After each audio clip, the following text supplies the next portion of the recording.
Welcome to episode 63, Brad Johnson. Today's podcast is presented by Podgo. Podgo is the easiest way for you to monetize your podcast, providing podcasters with a flat rate for ad space so you always know how much you get when you include an ad from Podgo. I recently joined as a member, and you can too. Apply today to become a member and immediately be connected with the advertisers that fit your audience. That's podgo.co at podgo.co. And please put unprofessional development in the how did you hear about Podgo? That will give us a little finder's fee. Thank you.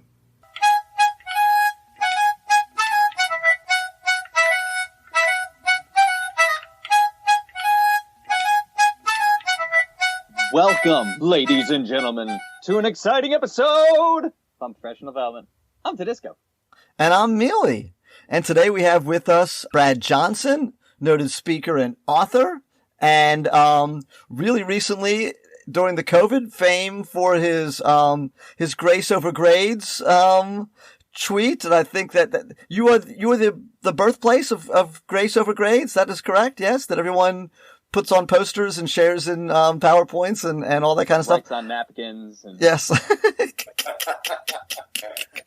Yes, but and it's beautiful, and we love that sentiment. And I know that was a sentiment that the reason it went viral is because so many people you were feeling it before you expressed something that I think a lot of people were already thinking and had that in their hearts. And so kind of along that theme, this year, I guess, we've been doing like education bios slightly differently. Instead of having people just go, well, I went to Loyola Marymount and then I worked for 2 years in this elementary school. We kind of mix it up. So your writing prompt is to describe your education journey using as many alliterations as possible. Absolutely awesome is probably the only one. How about that? Okay, cool. And maybe we'll come up with some more as we go along the way, and we'll jump back in and out of alliterations. But you, and I haven't looked over your bio, but if you did, I know you were in, but you did teach, and then were you ever in admin before you became a speaker? Yeah, so I taught middle school science. Mm-hmm. Which, teaching middle school is a interesting journey of its own. It is.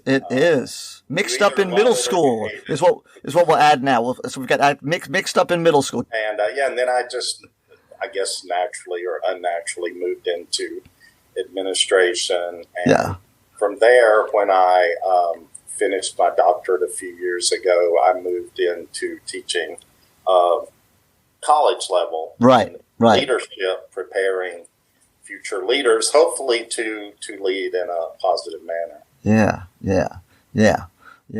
So, and so related to that, and related to what we were already saying, has grace always been a focus of yours, or how is that kind of played out through that time, and how is that that thread gone through all those parts of your educational journey? Yeah, I think so. I remember in high school, I was basically a straight A student, knocked the top off standardized tests, which it's funny because I'm so anti-standardized tests. Right. People usually think it's because you weren't very good at it. Right. But I was the one that could get away with anything because I did well on them. So I see it from the other end. But I had a principal that was he was all about relationships. He would come in the room and just sit and watch the class or interact with the class. Now I'm getting old, so he didn't have his cell phone and those types of things. Yeah, a clipboard and a legal pad, maybe. Yeah, he had his little notepad and his walkie-talkie. Actually. There you go.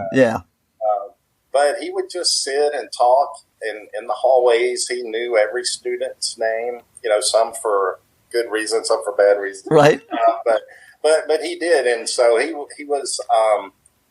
We didn't see him really as this principal administrator that's above everyone. And, just he got along with the teachers well, with the students, and so that made an impact on me. Right. I actually mentioned a lot of that in one of my books called Principal Boot Camp, how that, he was all about relationships. Yeah.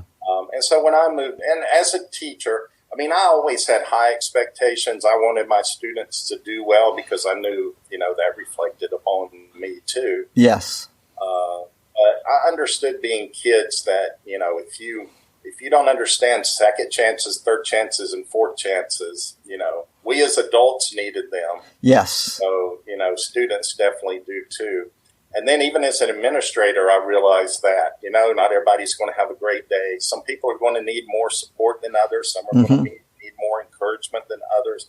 And so it really, I know we talk about all the time and it becomes cliche, but, it really is about relationships. Everything that we do, unless we're a hermit living by ourselves in the woods, it's based on relationships. Yes. Which we kind of are in this day and age, but for the most part. A little bit. Exactly. Isn't that the truth? Yes. Yes. No, it really is. And that's the funny thing is, as a principal or a teacher, you have a relationship with them, whether you build the relationship to be a good relationship or not. You have a relationship. Sometimes you're just the meanie pants that they get scared of when they see, or the one that they can't stand, or the one that, whatever, as opposed to the one that they, can relate to and understand and want to do stuff for. So yeah, so there's always going to be a relationship. It's just a matter of, is it a good relationship or a bad relationship? You can't get away from it. Yeah, absolutely. In fact, I tell people beware of the administrators that say we're like a family, because it's usually a dysfunctional family. Yes, but you're right. Yeah, we say relationship, but we hope we're building positive, functional relationships. Right. Yeah. The drill instructor and the people at boot camp, they have a relationship. You know what I mean? Sort of the prisoners and the warden have a relationship. Exactly. I got one of the nicest compliments from my students, because I have this one class this year where I have a really good relationship with them. Like, they just come in and we can talk and goof around, and then I can say, all right, let's get to work, and they can just crack down and do it. And I'm also fortunate to just have a classroom that also has just the mental capacity for that, because there are a lot of high flyers in there. And one of them told me the other day, is like, what I like about this class? It doesn't feel like work.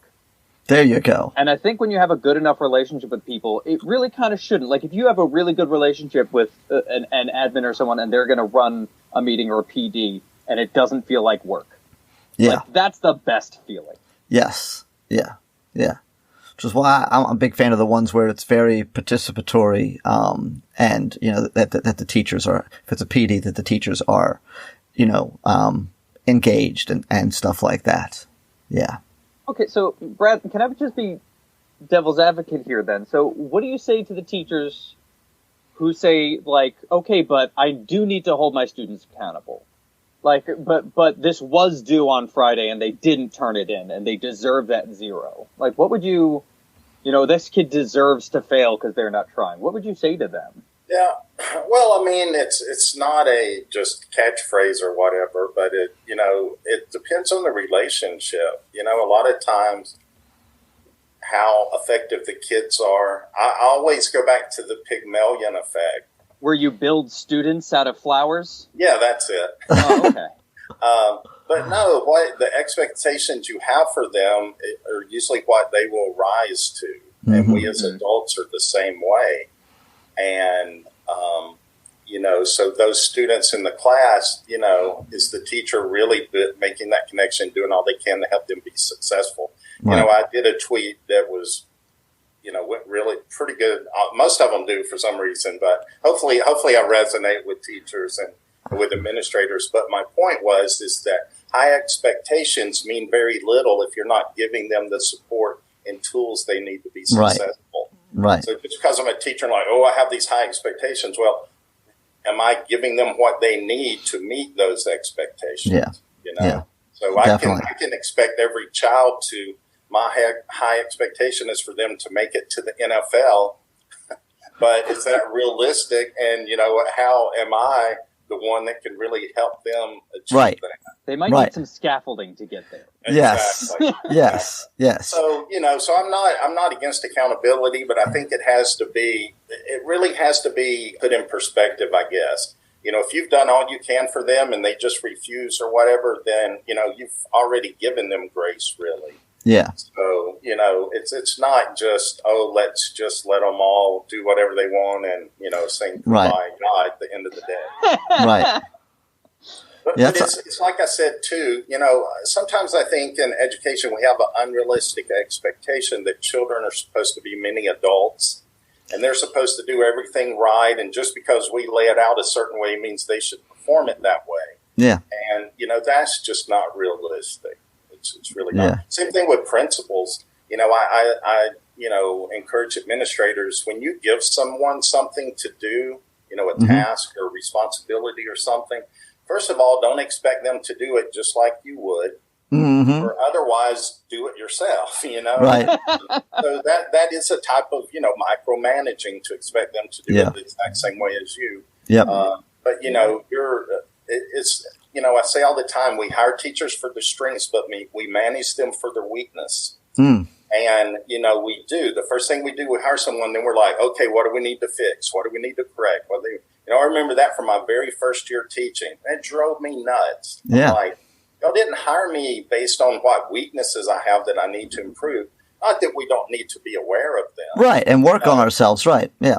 Yeah. But if you've got strengths, use those. That's what you have. That's what there you go. Bring to the table. And that's what our administrators should be developing in our teachers to make them dynamic and excellent.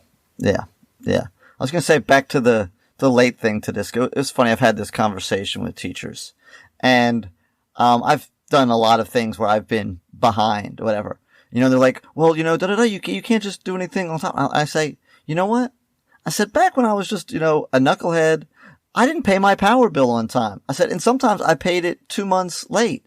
I said, and you know what happened? They turned your power off. No, they actually didn't.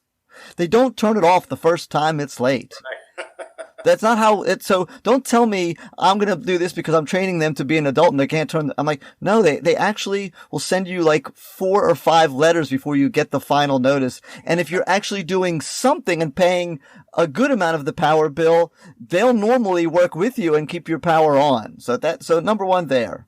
I said, and then I actually explained this to my students because I was explaining to them that, my late policy is I don't take points off when it's late. I said, now I can't accept it after grades are finally due for report cards. Like that I have no control over. I said, but the example I used said the first time I went to take my permit test, I, failed it. And then I went back and I took the permit test again and they gave me a permit. And they gave me the exact same permit as if it was the first time. We have a policy some places where you take points off when it's the second chance. And I'm like, really? If you get does your driver's license say like 79 or 80 on it? No, no one says that. It just says driver's license. We don't know if you took it once or 60 times. You got it. You've mastered driving. You have a driver's license. If you've mastered unit 3, and you get 100 on it, you get 100 on it. Doesn't matter when you mastered unit 3, halfway through unit 5. If we haven't put the report card in, go back and give them 100. So get off my soapbox. And what I always go to with that is I remind my students, especially when it comes to learning about a process. So if it's like learning a difficult math equation or writing an essay, I tell them practice makes permanent. So if you write an essay and then I give it a 50 and you never fix it, guess what your next essay is going to be? Like, go back, fix it. I'll give you the better grade as like a payment for you putting in that effort. And then the next time, hopefully it'll be higher than a 50. It might not be 100, but I don't think it'll be a 50 again because you practice doing it the right way. Like, who really cares? I don't. Who cares what the grade is? Give them all hundreds and teach them something. Let them learn. Like, that's why they're there. Yeah. Well, and I'm kind of the same way. The first thing I would tell students is that, I'm more concerned with you learning than the grade you make. Yeah. Mm-hmm. And I know that's easy to say, that's easy to say, or the students are like, I still will get a grade or whatever. But it really is, it's about where you put the focus. And so, we've become so product focused in education with standardized tests that we forget the process. And the process is where you get excellent. Yeah. Yeah. Yeah. And go back to what you were saying, Amelia. I had a conversation with a student of mine just last week where, we're doing online schooling and there's this kid and it's just not working for them. And they're falling behind on some of their assignments and they're just not turning in some work. And they were feeling really bad about it. They were being pretty hard on themselves. And I said, look, I want you to check the grade book and see the last time I graded something. Everybody hits those funks where we just don't get some work done for a few weeks. And that's fine so long as you say, okay, now I got to get some work done, and you get back to it. Yep, I've told my students more than once. I'm like, if it's not graded by Thursday, and it's Thursday, I'm not grading it Thursday night. I am telling you what. When I get off school Thursday, I'm like, oh, that's getting done on the weekend. There's no way that's happening tonight. If I don't give it back to them tomorrow, that's okay. Then I've got like 3 days to do it. So I'm like, if you don't see it in the grade book on Thursday, it'll be Monday. So don't ask me. But I think that's important for I think the big thing now is like teacher burnout. And, I talk a lot about the number of hours teachers work. And, so that, just some of the tips I give them sometimes is not everything has to be graded. Right. It doesn't. And not everything needs to be graded that night. No. And, so absolutely. like some put a lot of pressure on themselves and I guess that's okay. But, at this point just the number of messages I get daily, much less weekly, from teachers that are just stressed out and burned out and administrators too. Yep. But, it's like you got to, balance your time. And so, if I give them a quick quiz, I don't need to go home and grade them that night and have them ready. You've got to take time for yourself. Yeah. You've got to balance. Right. And we want to give them feedback and we want to know for ourselves where they are and all those things, because I can hear people that are listening going, well, you need to give them feedback and you need to know, how do I design tomorrow's lesson based on what they got today? Yes. But if you're teaching now I don't get that feeling as much virtually, but, as a teacher, when I had a room full of kids and I gave them some kind of exit ticket or some kind of check for understanding at the end of the day because I was required to or expected to or so I was being observed and I knew that person observing me liked to see little checks for understanding. There was, out of 30 kids, there was normally about 4 surprises. The other 25 or 30 or however many, I'm like, I've been working with this kid. I've been looking at them as we're doing the work today. I've been seeing what they've done along the way. I know if they get this, kind of get it, got it really good. I know that before I collect this thing that, that now I have to put all these marks on and give them feedback. And most times they know whether or not they know if they are getting it or not either. They might not know what they need to work on, or they might not know this detail, but I will go, okay, you know what? I noticed 8 people yesterday, they didn't understand this aspect of what we covered. Let me kind of make sure that we, get that and then we'll kind of move forward. Well, and I always relate that to teacher observations. Everybody knows the teachers that teach well versus the ones that can't. Yes. Everybody in the school knows. Yes. And the teachers know the students and, who's getting what and when. And, they may have an off day here or there, but for the most part, your kids and what they're learning that day. Right. And for teachers out there who do have admin on their back about it, there is such a thing as informal data. You can just say, my students understood in class. And that's a form of data collection. It is. Yeah, they were all getting their work done independently. No, I didn't check every single exit ticket, but I saw all of them writing, which means they were able to write something. Yes. It's one piece of evidence, and that is okay. Yeah. And back to the point you made about the burnout a little while ago. It's one of the things I've said. I remember saying it to a teacher, and I could literally see their posture just adjusted because they were trying to do everything. And I said to them, I said, listen, you can be an A+ teacher.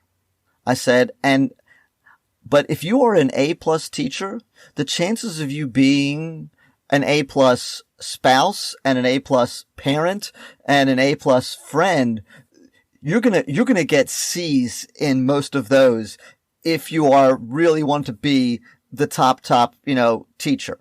I said, so I strive to be a B+, B- teacher, and therefore I've got time to be, a B+ parent and a B+ friend and all those things. I said, because if you really, we could all, if we wanted to, spend like 6 hours, coming up with this super bell and whistle lesson that, may or may not actually, create more learning or not. But, anyone that comes in is going to be like, oh my goodness. And there was like costumes and fireworks and, and right. And there was, oh my goodness, the band. There was the whole thing there. But hamsters to reenact Hamlet. Yes, that's. I would even challenge you on that to say that the more balanced you are, the better teacher you're going to be. There's some truth in that as well. I agree with that. That yes.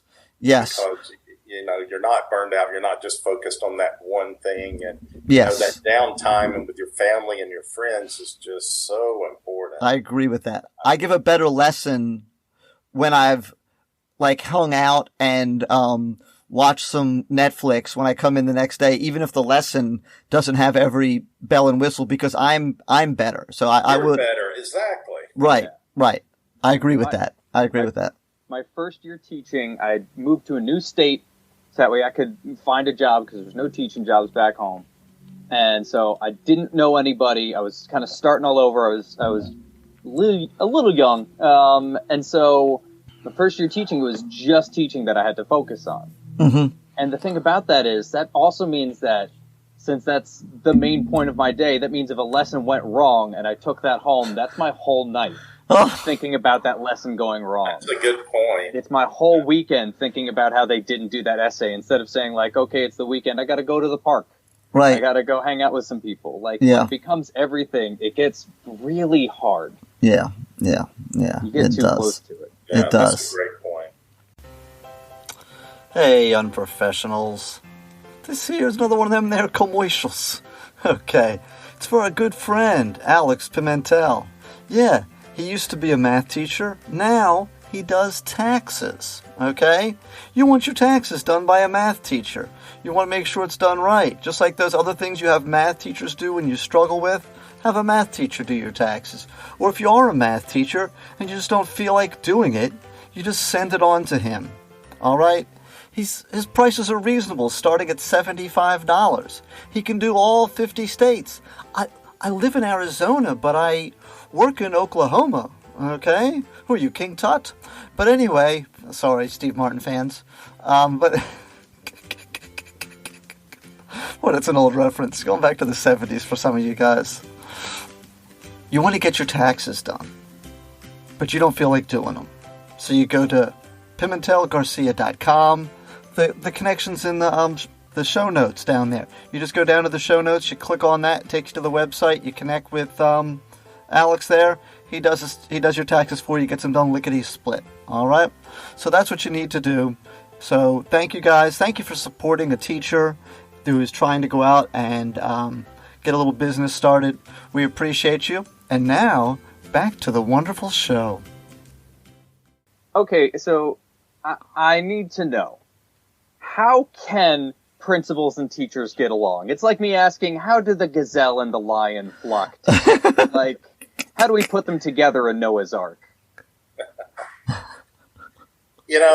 Again, it sounds simplistic, but, it takes both. It's just the relational thing, but I don't think administrators, and some do, some get it, but I'm afraid some don't, unfortunately, that they are the thermostat that really sets the temperature for the relationships.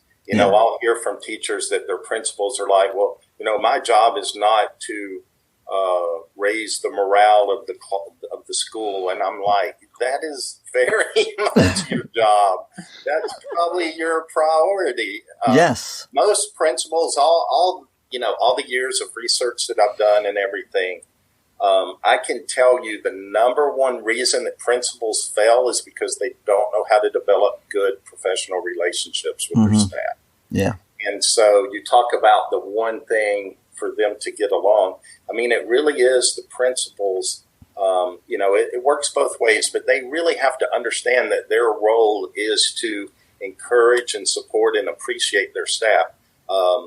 A lot of the research that I use for my books comes from Gallup polls, and they did a longitudinal study. I think it was 30 or 40 years of hundreds of thousands of workers, including teachers.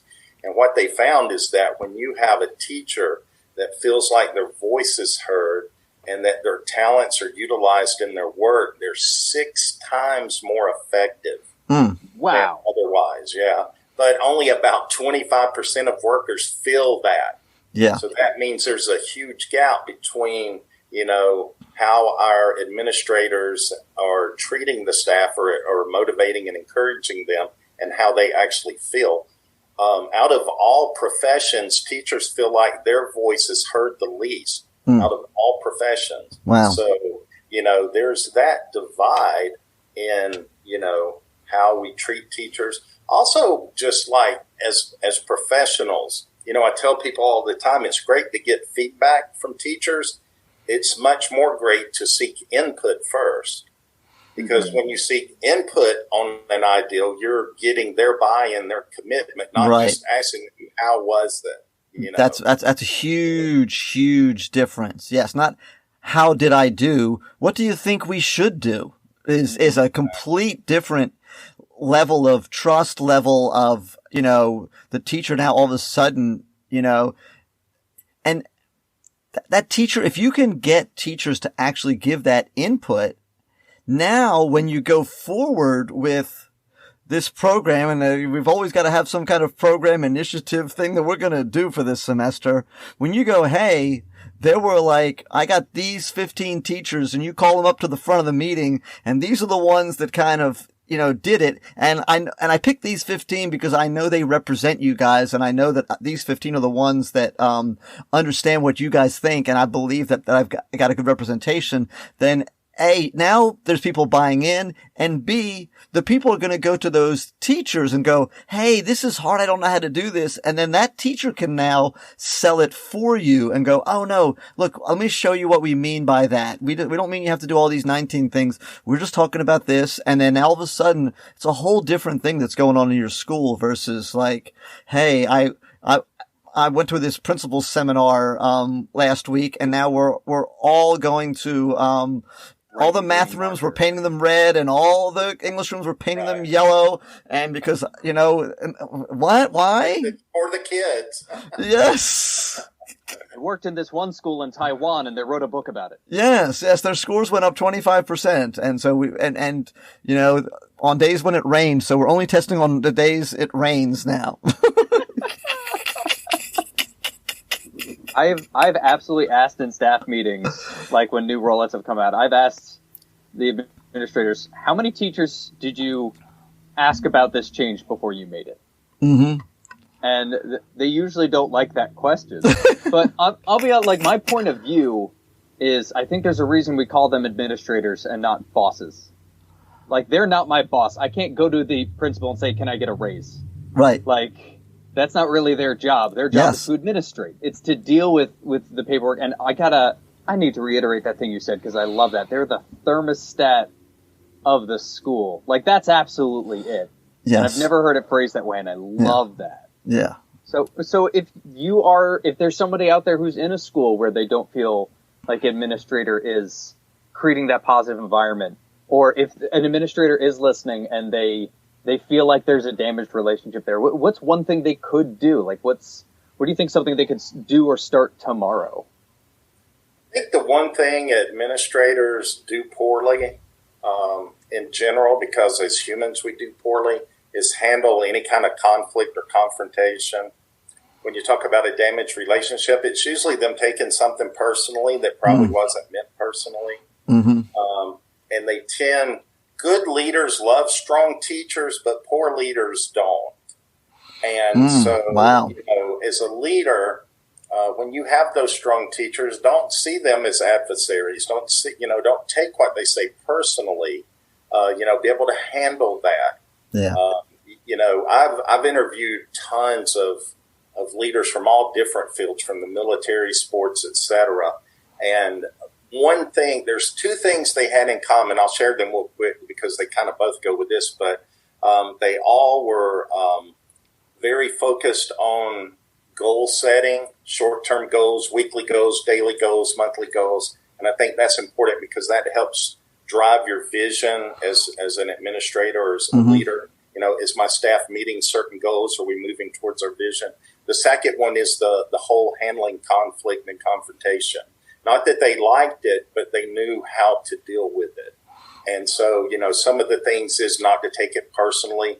Don't react to situations. Let time, if you have a teacher raise an issue or something, don't make that. It's kind of like the kid in the classroom. Don't elevate it. Don't escalate the situation. Yep. Step away, give time. It's still going to be there tomorrow, and deal with it, from a more intellectual type instead of emotional response. I think that's so important, for administrators, and not to ever let your staff feel like that you have treated them disrespectfully or, called them out, those types of things. And for the good, what we would consider good or effective administrators, take time to listen to your staff. Some are in such a hurry all the time. I have teachers that will message me or email me and talk about that their administrator, they don't even know if they know their name, much less what they do, what they teach, or what's going on. You really have to, it's the same concept with your students. It's not just know them, but, know about them, their story. Yeah. Because then you can relate to them all the time. As an administrator, I knew what was going on in my teachers' lives. So that's a conversation I could, even if it's 2 minutes here or there, they appreciated that I remembered. It makes a big difference. It makes a big difference. Exactly. So, it really is, I joke about the family and the dysfunctional family, but it really is about, connecting with them on that personal level, hey, how's your spouse doing, or your child, or whatever? And, that means the world to most people when you remember those things. And that's not that hard to do. Wait, why are we making a podcast again? Because we like to watch movies and yell about them. They yell about directors, yell about the plot, yell about the acting, but they also talk a lot. But mostly Josh and Cassie yell about the movies. Hey everybody, I'm Cassie. And I'm Josh. And we are the hosts of the brand new podcast, Josh and Cassie Yell About Movies. Each week we're breaking down a different film and sharing our unique perspectives and holding nothing back. And fair warning, this is a spoiler-heavy podcast, so yeah, just be aware of that, please. Do we make jokes, or is there anything else? Gosh, I hope so. I have fun laughing at you. Well, thanks. And we yell about movies, is that right? That's right. We upload new episodes on Tuesdays, so hopefully we'll see you then. Thanks for listening. The question is kind of related to that, and I don't know, and I'm curious what your answer is, because I don't know what I think is. So this teacher that's maybe at a school, maybe it's a small, medium, whatever school. Let's say, and the thermostat is on that emoji with the teeth, like on with the like when you walk into school, there's literally tension that's palpable because of what's going on. So the teacher that's at that school, and I know maybe the easy solution is we'll find another school, which is always an option.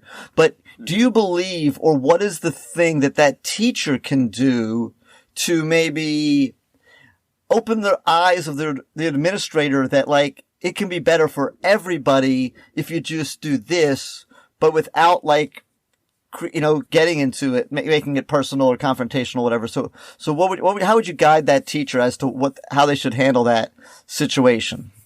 Well, the first thing I would tell teachers, and not the first thing, but one of the things with this situation specifically is that, there's the teachers that do tend to speak up. There are some that just do it all the time. They're just negative too. They Right. probably shouldn't be there. But my point is, like, even the ones that are sincere and passionate and want to challenge things for the better, make sure you're also speaking praise to your administrator for the things they do well. Yeah. Because so often, even in life, even, as human beings, our nature is we don't say much unless we're mad about something. Yeah. And then we speak up, and we forget that, you know what, if we're telling them they're doing a great job when they are, we appreciate what they're doing, and we focus on the little things they're doing right. It's just like with any other human. They're going to be like, well, I want to do more of that because I like the praise, or, I want to try harder or something else. So it's important, not just to complain or, to call things out, but make sure you're appreciating them as well. And then, as a staff, make sure the teachers, you may not have, an administrator with the highest EQ that, really is the warm and fuzzy type. But you definitely have colleagues that you can lean on and, hopefully that are there for each other. Because while, I believe that administrator is the thermostat, I think ultimately we all are responsible for that culture. Right. And so, if we're encouraging each other up, lifting each other up and trying to look out for each other, that just creates, being cooperative is so much better than being competitors. And a lot of times teachers are sometimes their worst enemies of each other. Yeah. With that competitive nature of, I want the best classroom, or I want I want to stand out for this. And sometimes it's for attention, from an administrator that doesn't do well with that. But I've known of teachers that had like the highest test scores. Then when they were asked, like, well, how did you get those test scores? They were like, no. I'm not telling you what I did to get the high test scores, because then I won't be the one with the highest test scores. Right. Exactly. And I'm like, what? We Like, talked about that before too. Yeah. And it always drove me nuts when I hear like, oh, this teacher has the highest test scores in the building. I'm like, then why aren't they telling everybody else? Yeah, why aren't they doing a PD? Right. Right. We should all have test scores that high then, if that's what we're capable of. Like, and not the test scores are the be all and end all, but if you can do it, like, give us some clues, tell us what you did differently. Yeah. And I don't know if you'll listen to this episode. There's this one teacher. This is crazy. This is what he did. He did actually reveal how he got the high test scores. So, in our state, it's not really said who creates the tests, but he kind of had some feelings about it, and he had some intuition about it that, so in North Carolina, we have what's known as like the research triangle there, where you got like Duke and NC State and Carolina. And so he's like, I'm pretty sure that the, professors there that teach this kind of math have their hands in the test that's being created. So he would like survey their classes that had the same standards as ours. And then when they didn't have like a way for him to see it, he would email them and say, hey, I'm a teacher here. Can I see some of your tests? Cause I'd like to, he would like butter them up, you know what I mean? And act like, oh, you must be so smart and have great tests. So then he would get their materials, and then he would base his materials off of that. And so when the kids saw the test, because sometimes with test, it's the way it's phrased, it's a nuance to like how you ask a question that all of a sudden can throw a kid if they feel like they haven't seen it before. But when they can see it in that kind of thing, and he would do that, and then the kids like, so he had like a back door to the test. So I'm like, that's too much work there too. Steps. Yes. That's the worst Ocean's 11 sequel I've ever heard pitched. Oh, what a headache. I'm like, wow, okay, well, I guess that's not what I want to feel like doing. But if you could give me just whatever, like, can you share those things you have with me on the drive? Because I'm surely not doing that action. Yeah. It is. Yeah, like, I'm like gonna like. I found the test creator and I went through their garbage every night for a week. Right. Yes, I created I looked up their Tinder profile and I started dating them. You know, so that I could, like get in their house and take little cameras with my pen camera of their. I mean, that's one way to do it. Yes, I mean, Okay, right. yes. Relationships aren't working. Yeah, well, I mean, it's kind of relationships. Right. Oh boy. Okay. See what happens when we get off on tangents, Brad? I think we've covered a lot of what we want to cover. Well, I just want to again, like, beat the drum of, like, if you're not following Brad Johnson on Twitter, then you're not a real teacher who's on Twitter. Okay. You know, so he is the man. And he is just so awesome, and he has just so many wonderful positive things that makes you feel better about being a teacher. And then he's got his stuff, and soon you'll be able to see him live and in person once we get enough vaccines in arms, as hopefully you're getting a vaccine in your arm by the time you hear this, or like at least have an appointment to get a vaccine in your arm so we can get together. I do have a new book coming out in. Yes. Yeah, go ahead. Tell me about it. So this is called Dear Teacher. Yes. And it's 100 days of motivation. Yes. Yeah, I know. I've heard you mention it. Yeah. So I'm looking forward to it. Yeah. You know, I have so many teachers that are like, why don't you just make like a daily calendar? Yes. I was going to say, that's what, if you got 100, it's only 100, it's only 265 more to go. That's Right, not that much more, right? I have a sequence of them. It's going to be similar. I call it like the chicken soup books, but for teachers. Yeah. I'll have the first 100 days. I actually did it with Hal Bowman. He's the one Teach Like a Rock Star. Okay. Yeah. Speaker. So we collaborated on this, and we're going to have a series of books called Dear Teacher. Yeah. Teachers, inspiring teachers, different things like that. So hopefully it's something that'll, help encourage teachers a little bit. I know they need help. When's it coming out? March the 15th. And I do have a bone to pick with you though, because I did create a children's pop-up book about a 10-point buck who got his national board certification, and it was going to be called Dear Teacher. And now no one's going to publish it. Oh, so thanks. Yes. Oh my! I had no idea where that was going. I was worried for a minute. Yeah. So we love funny stories from the world of education, like the ones that we tell at, back when there was cocktail parties and stuff like that, where you go, you'll never believe what this kid did or what this teacher did or whatever. So, hit us with the funny anecdotes, Mr. Johnson. I have a lot, but I'll share one from a student perspective. Cool. I was teaching one day and I saw a girl just looking pale really quick. And I don't like vomit. Yeah. This is a vomit story, by the way. So good. Trigger alert. But, so anyway, she threw up on her desk. Oh. And so I was about to lose. I'm like, everybody in the hall. Yep. So as we were going out, everybody went out pretty quick. This one boy, probably 13 years old, stopped, looked at her desk, examined it, and he's like, ooh, I see corn. Oh, my. And I'm like, that kid's going to be a doctor one day. Nice. Oh. Okay. Speaking of trigger alert, so that triggers a weird mealy memory, and you never know what weird mealy memories you're going to trigger. So I've got one here, right? It's hard to believe I ever teach anything or my kids ever learn anything. So we're in class one day, and a kid is talking about we're talking about dogs and how dogs shouldn't eat chocolate. Okay. And so I mentioned that at one point, that I had a dog that had gotten into literally like this half-pound brick of chocolate that, and now I can't remember, but it was either my girlfriend had gotten for me or I had gotten for her. I can't even remember which one it was because we both love chocolate, but the dog had gotten into it.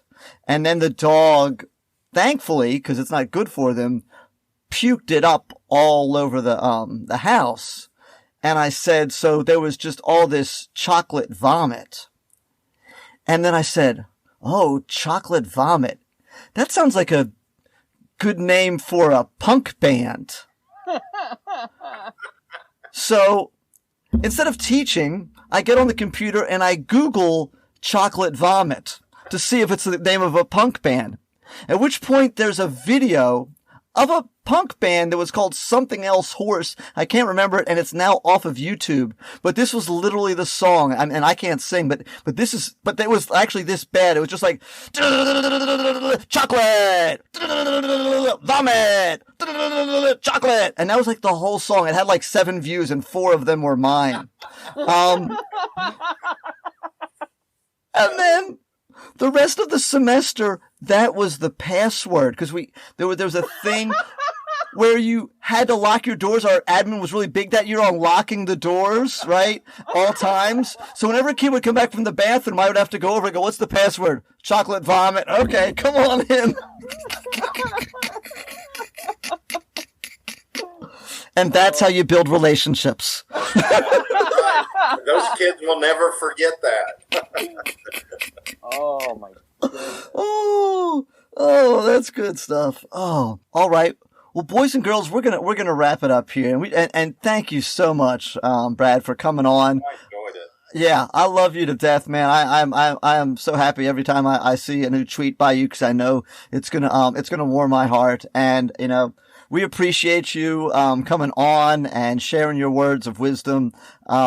And all of that, and we'll have all the links to all the things. And even though it's not like a super unique name, when they Google Brad Johnson, is it you or wasn't there a quarterback that was Brad Johnson for that for a while there? We have a story about that. Yeah, he is. Go ahead. He was a quarterback for Florida State. Florida State, okay. And he played for the Buccaneers too at some point. Yeah, his sister though married Mark Richt, who okay. was the Georgia Bulldogs head coach. Oh, wow. But he was at Florida State as well. He was the offensive coordinator there. Okay. And so I actually have met Rick a few times, but the first time we ever met, he's like, hey, I'm Mark, and I'm like, hey, I'm the Brad Johnson. Nice. Instead of his brother-in-law. Yeah, but if I Google Brad Johnson, do I get you or do I get him? Do you know? Are you at the top there? Probably him. I think if you do doctor, you get me. Okay, so but we'll have all the links, so they're right there in the show notes. Not a doctor. Yes, that's right. Oh, yes. Okay. I may have been a little better quarterback. I don't know. And what about Dr. J? Was he actually a doctor to Disco? Do you know? Oh, but when you're He that wasn't. good, you He's call good. yourself whatever. Doctor. I was told that the way it's called Dr. J because of the way that he operates. Yeah, That was. But anyway, that's enough nonsense, boys and girls. Thank you again, Brad Johnson, for being on here. We love each and every one of you. Hey, if you're listening to this, you thought this was fun, you thought this was cool, you know what you should do? You should get on the Twitter and you should say, hey, listen to Brad Johnson and Unprofessional Development. It's such a great episode. You should listen to it too. So get out there on the social media or tell your friend when you go into, that tell your principal, instead of like telling them that they suck at their job, just go, hey, you're awesome. I think that this podcast would be really good for you to be even like awesomer. So, if they're cool. Yeah, all the cool principals. Let's assign some homework. Kids, your exit ticket today is to get on the Twitter or give a comment and tell us the best thing your admin ever did to build a relationship. There you go. Your exit ticket. There's your exit ticket. All right. As we always say at the end of every episode, stay unprofessional. Oh, that was a lot of fun. That was a lot. So much. Yes. I enjoyed it. Thank you. Listening to Unprofessionals. It was awesome to talk to Brad Johnson today. Check out his Twitter, check out his book, and we will see you all next week.